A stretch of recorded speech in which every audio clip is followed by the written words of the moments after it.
In 1945, Japan stood in ashes. 2 atomic bombs had erased cities. Millions were dead. The once proud empire of the rising sun had fallen. And for the first time in its 2,600-year history, Japan faced a question it had never asked before. What happens when a god must bow to a man? Emperor Hirohito wasn't just Japan's ruler. He was believed to be a living god, a direct descendant of the sun goddess Amaterasu. His word was law. His image was sacred. For decades, the Japanese people had fought and died in his name. But now, in defeat, his divinity was being tested. On the other side of power stood General Douglas MacArthur, the supreme commander of Allied forces in the Pacific. To the world, he was a hero. To Japan, he was the man who ended their empire. MacArthur didn't just defeat an army. He conquered an idea that Japan was untouchable. Japan's leaders feared the worst.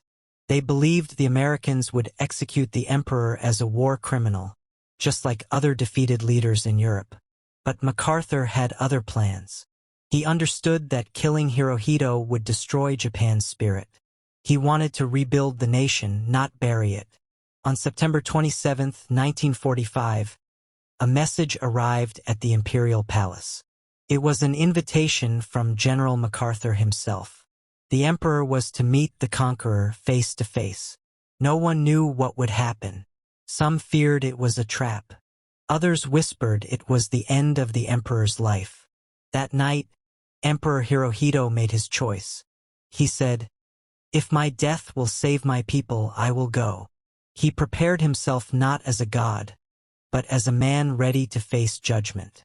The next morning, he dressed in a plain suit, left behind his royal guards, and rode in a small car through the ruined streets of Tokyo, toward the American headquarters. The moment the door opened, 2 worlds collided, the god of Japan and the general of America. There was no bowing, no kneeling.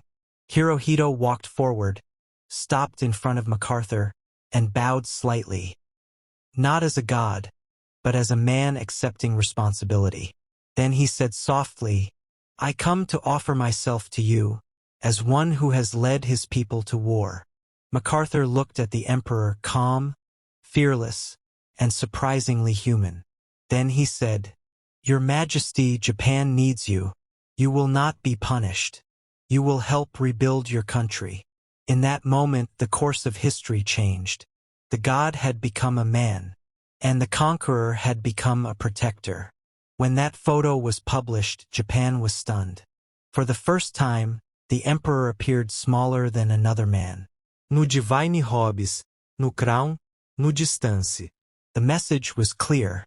The age of divine rule was over. Yet that same image saved Japan from chaos. It gave the people a reason to trust the new order. Over the next few years, MacArthur and Hirohito worked side by side. The conqueror and the conquered rebuilding a nation together. The emperor renounced his divinity publicly, saying, "I am not a god. I am a human being."